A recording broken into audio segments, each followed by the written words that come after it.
La Méditerranée, l'un des plus grands cimetières de la planète, sinon le plus grand cimetière à ciel ouvert au monde. 30 000 décès ont été recensés en Méditerranée depuis 2014, mais la réalité va bien au-delà, malheureusement.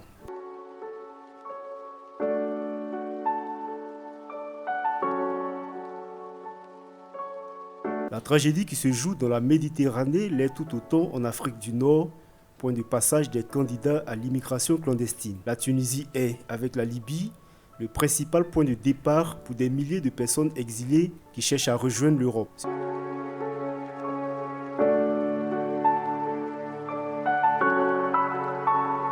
Ce passage obligé, Drissou Bonse, un ancien candidat à l'immigration clandestine, en garde un souvenir amer.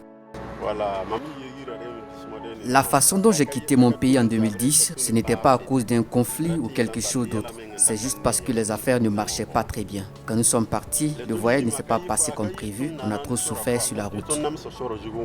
Son aventure commence en 2010, alors vendeur ambulant dans son Zabré natal, Drissou Bonse décide de partir, sans doute poussé par l'espoir d'un lendemain meilleur.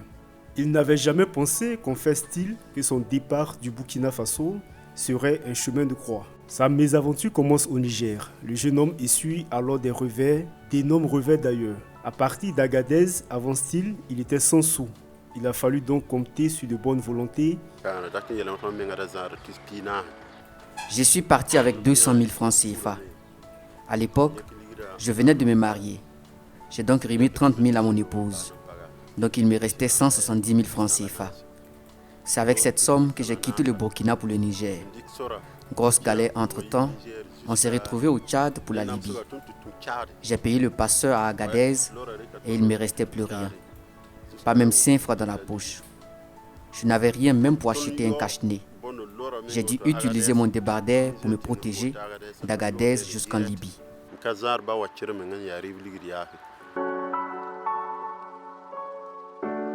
Arrivé en Libye en plein remous social, Drissou Bonse se voit obligé de travailler gratuitement. Des mois à trimer dans un camp militaire sans toucher un seul copec et à risquer sa vie. En 2011, alors qu'il n'en pouvait plus, dit-il, l'air dépité, il décide de regagner les côtes libyennes. Le point de non-retour, clame cet aventurier. Quand nous sommes arrivés en Libye, il y avait la grogne sociale qui a dégénéré en conflit. J'ai eu un travail dans un camp militaire en pleine guerre civile où les bombes éclataient partout dans la ville. J'ai travaillé 3 mois sans salaire et ça m'a mis en colère. Un soir vers 22 h, j'ai pris la décision de ne plus y travailler, même au péril de ma vie.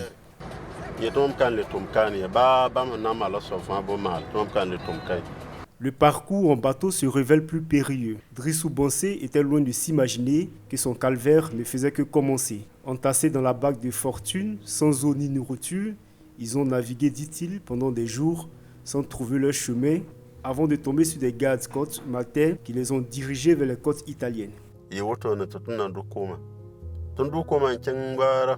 On a passé 2 jours au milieu de l'océan sans savoir où partir, sans manger ni boire. Si tu t'hasardes à boire de l'eau, les passeurs risquent de te jeter à l'eau. Débarqués dans le sud de l'Italie, dans un camp de migrants, une autre bataille s'engage, celle des documents. Chaque candidat à l'immigration est présenté à un juge qui décide ou non de lui délivrer le précieux sésame. Et cette bataille, pour Drissou Bonse, va durer 2 bonnes années. Nous étions près de 5 000 migrants embarqués dans ce camp. Nous sommes restés dans le camp pendant 2 ans et nous étions pris en charge gratuitement à la recherche de nos papiers.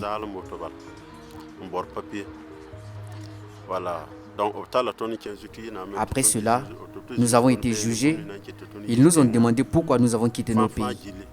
Ensuite, ils nous ont donné des papiers valables pour 1 an chacun.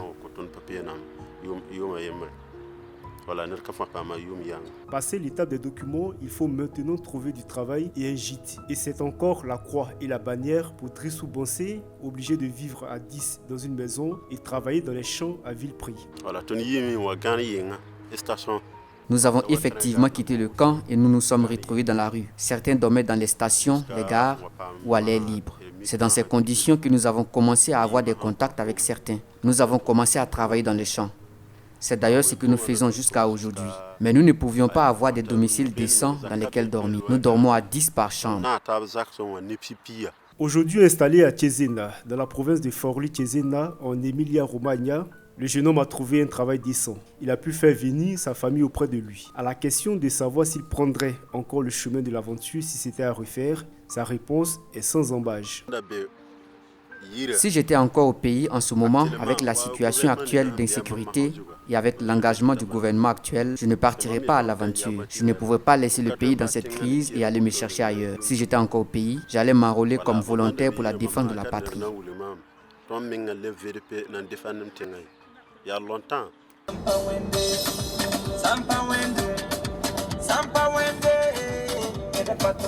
Drissou Bansé a eu sa chance, mais combien sont-ils ces milliers de subsahariens, burkinabés, ivoiriens, nigériens, maliens qui périssent dans les profondeurs de la Méditerranée dans le silence coupable des gouvernants de leurs propres États de l'Union africaine.